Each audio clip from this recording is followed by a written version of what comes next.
Palavra de Deus proseada.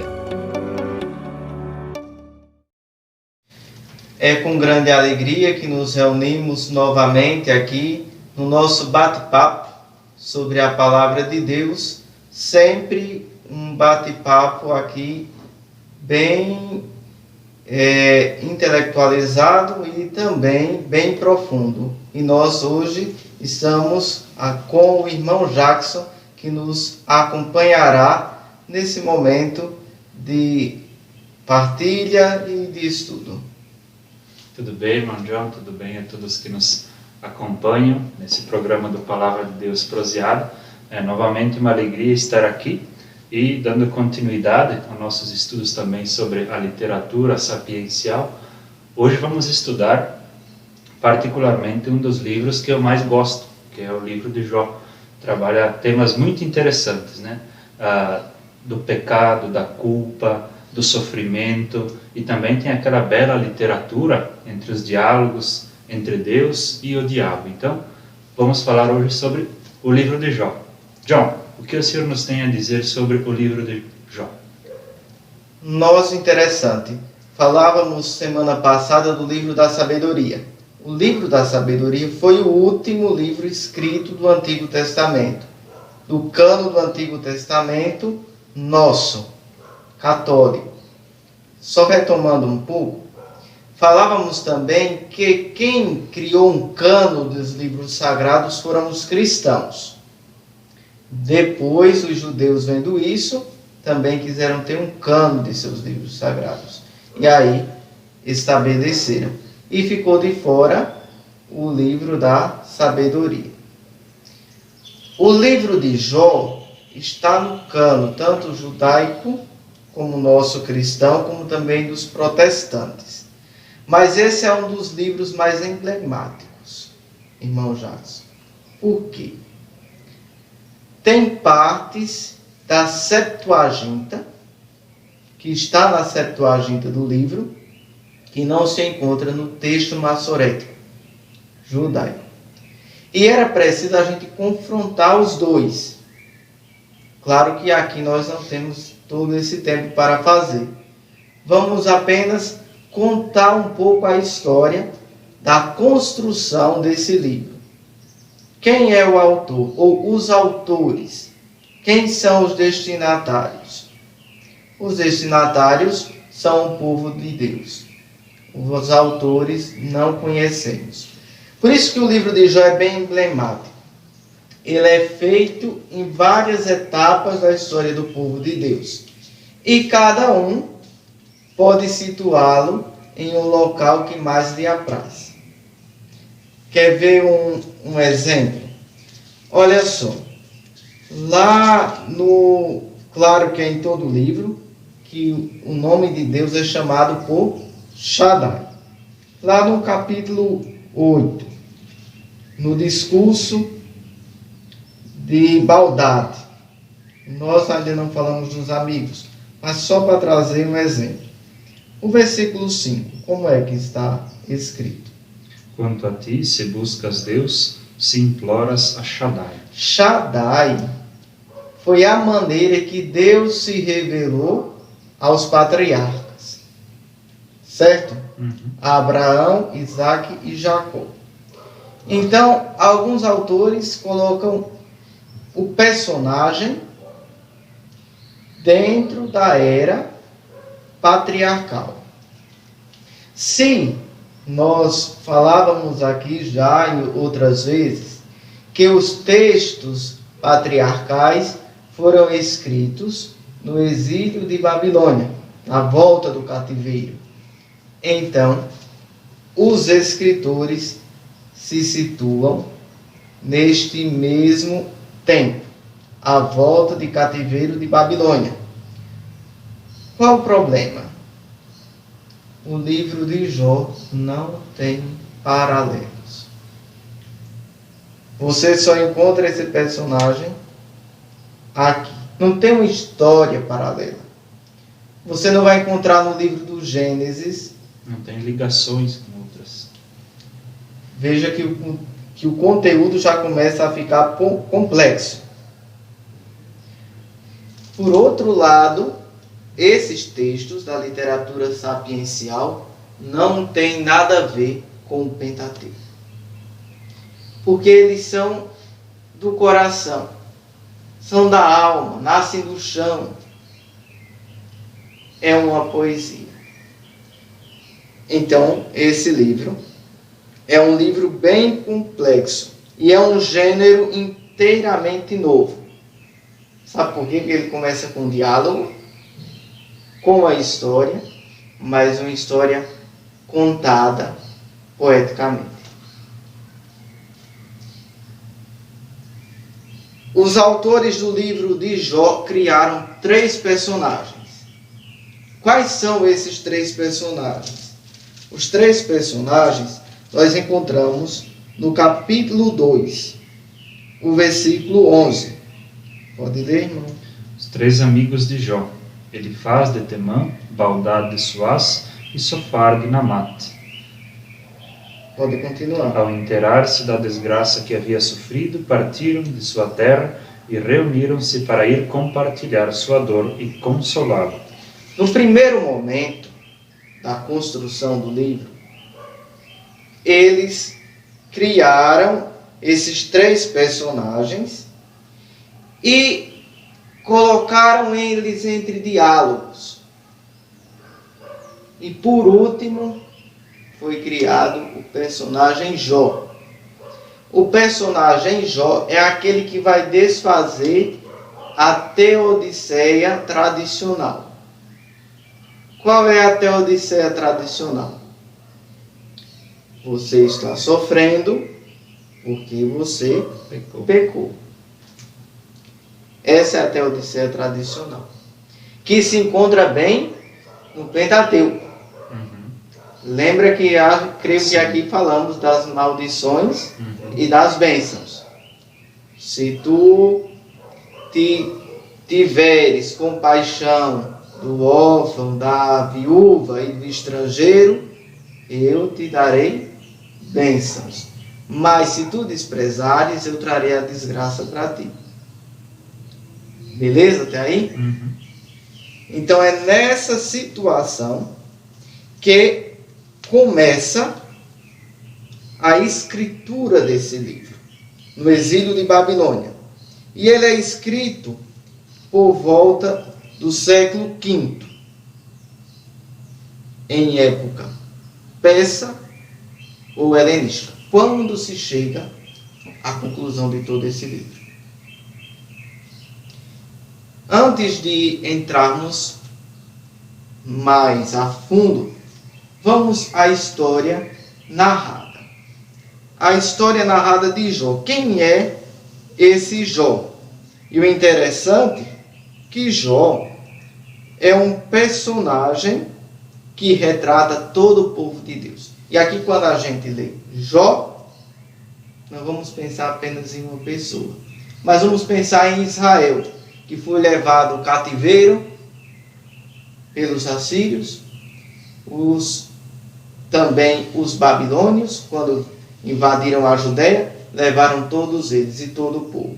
E o que acontece quando você é levado em cativeiro como escravo?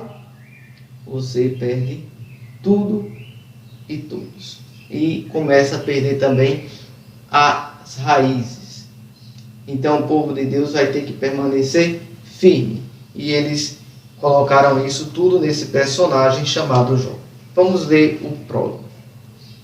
Havia na terra de Uz um homem chamado Jó. Era um homem íntegro e reto, que temia a Deus e se afastava do mal. Nasceram-lhe 7 filhos e 3 filhas.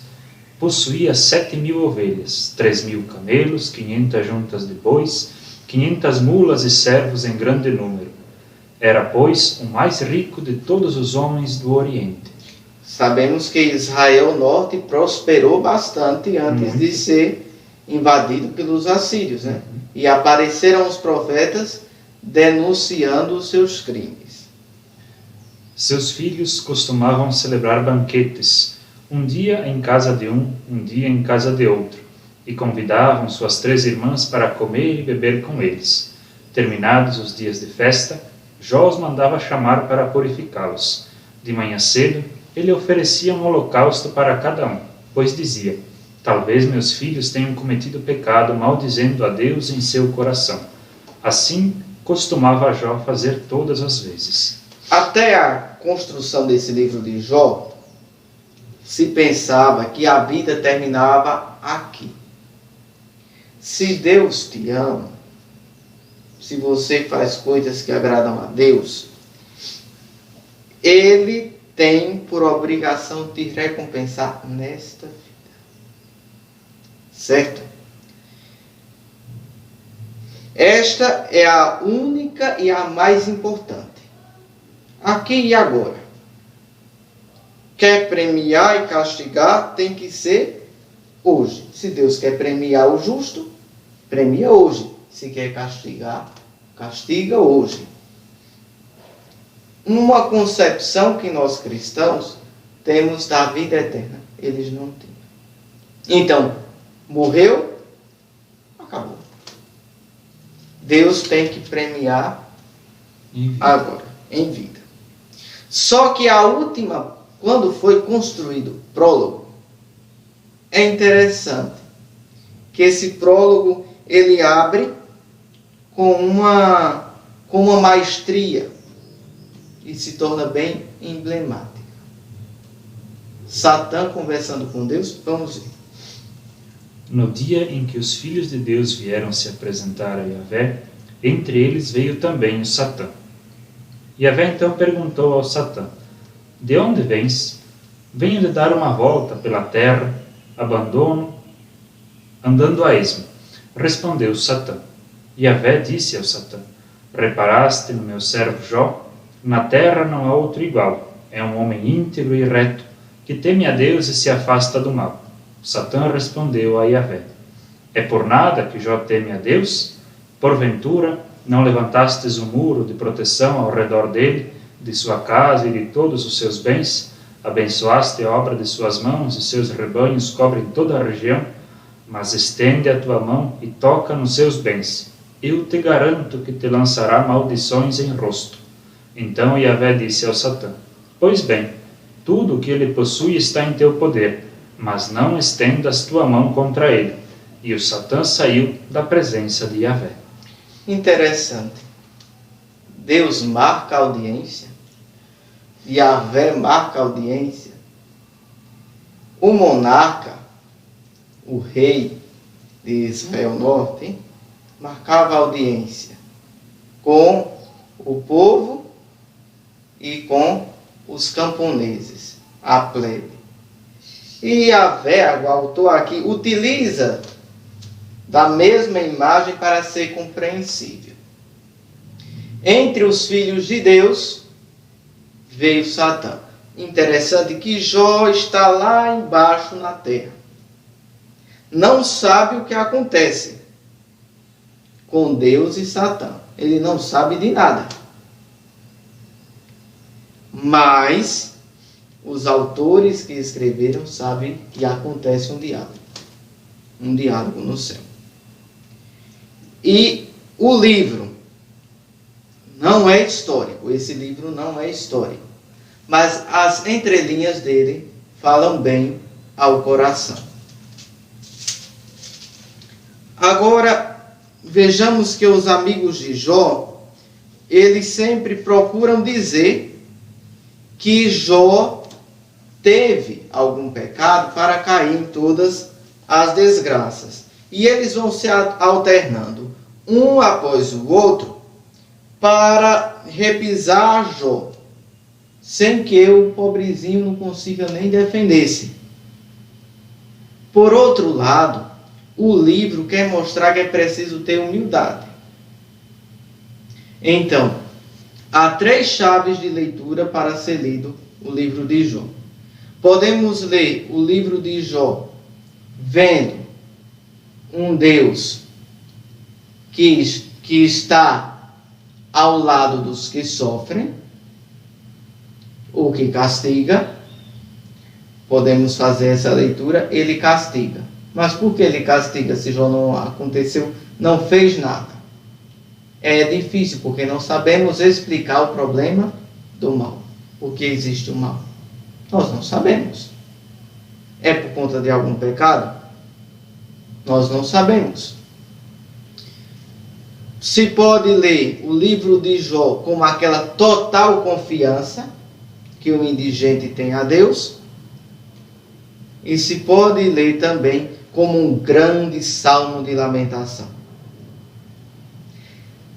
Na realidade, alguns estudiosos, como o tradutor da Bíblia do Peregrino, Luís, ele diz que esse era um grande salmo, uma grande lamentação, e que no final tornou-se esse emblemático poema que fala bem a nossa realidade. Mas para concluir o nosso encontro de hoje, e no próximo nós voltamos ao livro de Jó, porque é um livro muito complexo, não é tão fácil a sua leitura, nós vamos ler um texto, o texto que é mais emblemático, mais dramático, se podemos dizer assim, do povo de Deus. E aí compreendemos que a literatura, que a poesia, nada sabemos de como era feita a poesia no Oriente Próximo, não sabemos, mas entendemos que o povo estava muito aflito, e o povo, digamos que seja Jó. Do versículo 1, capítulo 24, do versículo 1 até o 25. Vamos terminar fazendo toda essa leitura aí do livro de Jó. Porque Shaddai não marca o tempo, e seus amigos não chegam a ver seus dias. Os ímpios mudam as fronteiras, roubam o rebanho e pastor. Apoderam-se do jumento dos órfãos e tomam como penhor o boi da viúva. Os indigentes devem se afastar do caminho e os pobres da terra se esconder todos juntos. Como nagros do deserto, eles saem para o trabalho, procurando desde a aurora uma presa, e de tarde o pão para seus filhos. Ceifam no campo do malvado e rebuscam a vinha do ímpio. Andam nus por falta de roupa, famintos carregam os feixes. Entre duas muretas, eles espremem o azeite. Alterados, eles pisam as cubas. Nus passam a noite, sem roupa e sem coberta contra o frio. Ensopados pelas chuvas das montanhas, sem abrigo, comprimem-se contra o rochedo. O órfão é arrancado do seio materno, e a criança do pobre é penhorada. Da cidade sobem os gemidos dos moribundos, e suspirando, os feridos pedem socorro, e Deus não ouve a sua súplica. Existem também os rebeldes à luz, que não conhecem seus caminhos, nem ficam em suas veredas. É noite quando o assassino se levanta para matar o pobre e o indigente. Durante a ronda do ladrão, às escuras arromba as casas. O olho do adúltero aguarda o crepúsculo, dizendo, ninguém me verá, e cobre o rosto com uma máscara. Durante o dia, escondem-se os que não querem conhecer a luz. Para eles todos, amanhã torna-se a sombra da morte, pois eles experimentam os terrores da sombra da morte. Se não é assim, quem me desmentirá ou reduzirá a nada minhas palavras?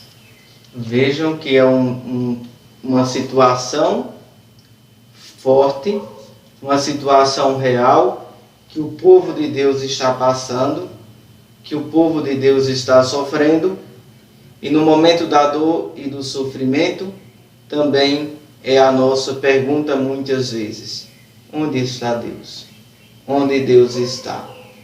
Por mais que esse livro tenha sido escrito há muitos séculos atrás, ele fala a nossa realidade atual, e nós, por sua vez, devemos ir entrando nessa dinâmica do Deus que é justo e verdadeiro. Então, obrigado, irmão Jackson, por sua participação. Obrigado aos nossos internautas que sempre estão aí curtindo, estão creio que gostando também do nosso bate-papo aqui sobre a palavra de Deus. Tudo de bom e uma ótima semana. Até a próxima.